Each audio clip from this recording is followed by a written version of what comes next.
Assalamualaikum warahmatullahi wabarakatuh. Perkenalkan, nama saya Heru Gunawan. Saya dari kelas TI FPK 21. Di sini saya akan memaparkan materi tentang konsep dasar sistem terdistribusi. Sistem terdistribusi terdiri dari dua suku kata, yaitu sistem dan distribusi. Sistem adalah suatu elemen yang saling berhubungan untuk menyelesaikan tujuan.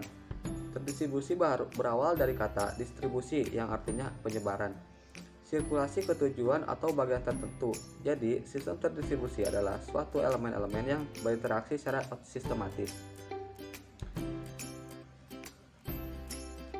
Infrastruktur utama aplikasi sistem terdistribusi yaitu jaringan komputer baik dalam skala lokal, metropolita, skala luas, maupun skala global.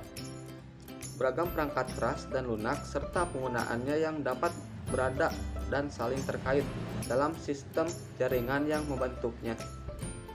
Penerapan sister merupakan bentuk usaha untuk memanfaatkan secara optimal sistem jaringan komputer yang dibangun di dalam perusahaan. Sistem dibangun dengan tujuan untuk mengatasi bottleneck, di mana tumpukan pekerjaan pada suatu terminal dapat didistribusikan ke terminal-terminal lain.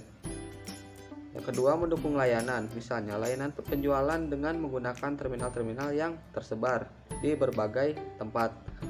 Yang ketiga, mendukung sistem kerja jarak jauh, misalnya sistem kerja small office, home office yang memungkinkan karyawan untuk bekerja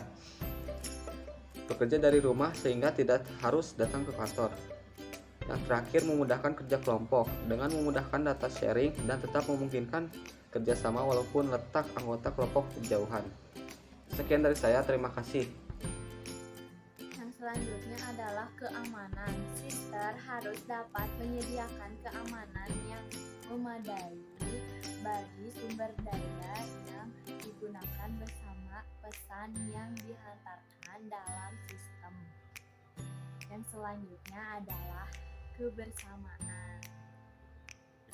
Apabila terjadi permintaan layanan yang secara bersamaan, sister tidak akan menjadi kacau. Misalnya, permintaan data dari basis data bank dapat dilakukan oleh beberapa orang dalam waktu yang bersamaan. Selanjutnya adalah penanganan masalah. Kerusakan yang terjadi pada suatu komputer dalam sistem tidak mempengaruhi kinerja sistem secara keseluruhan. Misalnya, sekumpulan komputer yang memantau kegiatan gunung Merapi. Yang terakhir adalah penyembunyian. Dalam beberapa buku berbahasa Indonesia, istilah tersebut juga sering disebut transparasi, walaupun sebenarnya kurang tepat. Aspek-aspek sister yang disembunyikan. Penyembunyian ini terdiri dari beberapa jenis, yaitu penyembunyian akses, penyembunyian lokasi, penyembunyian kebersamaan, penyembunyian refleksi, penyembunyian masalah, penyembunyian skala. Arsitektur sistem terdistribusi didefinisikan sebagai suatu rancangan untuk penyusunan dan operasi komponen-komponen suatu sistem, di mana rancangan tersebut mengidentifikasi komponen beserta fungsi masing-masing komponen, konektivitas atau hubungan antar komponen, dan mendeskripsikan pemetaan fungsionalitas ke dalam komponen.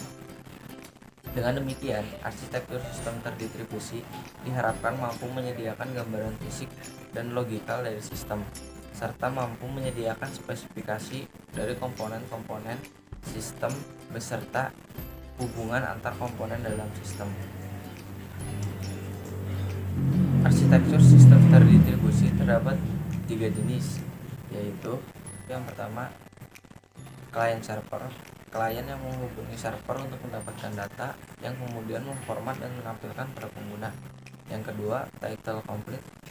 Mesin-mesin terintegrasi yang menjalankan proses yang sama secara bersamaan dengan membagi tugas ke dalam beberapa bagian yang dijalankan masing-masing mesin. Yang terakhir yaitu peer-to-peer arsitektur, di mana tidak ada mesin yang menyediakan layanan atau mengelola sumber daya jaringan. Sekian dari saya, terima kasih. Sekian pemaparan materi dari kelompok kami. Terima kasih. Wassalamualaikum warahmatullahi wabarakatuh.